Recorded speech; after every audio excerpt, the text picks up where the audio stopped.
warahmatullahi wabarakatuh. Sampurasun pamirsa, petang deui sareng simkuring pun Natasha Esi nu baris ngadugikeun warta. Dina dinten ayeuna dina acara Warta Sunda di televisi Kamemet pamirsa. Awan TV edisi Kemis kaping 7 April 2018. Sejak kasanggakeun warta utama kareta anjlok di antara stasiun Manggarai Sudirman. Kareta anjlok nomor KA 2473 rute Manggarai Bukit Duri lumangsung di antara stasiun Manggarai Sudirman, Rebo, 6 April 2018, sekitar jam 15.16 WIB. Akibatnya, sejumlah perjalanan kaganggu. Kareta Narasi Bogor ke Tanah Abang, jeung Jatinegara kitu oge sabalikna pikeun sementara waktu teu bisa dilakukan.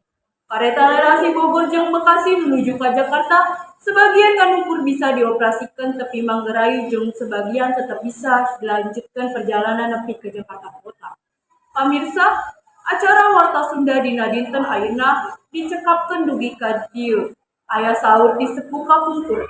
Elmu tungtut dunya sia nu aon kudu disinglar. Mugia janten lenyapaneun kanggo urang sadaya mewakili redaksi Warta Sunda. Simkuring pun Natasha Esi, sejak amit mundur amit mundur. Assalamualaikum warahmatullahi wabarakatuh.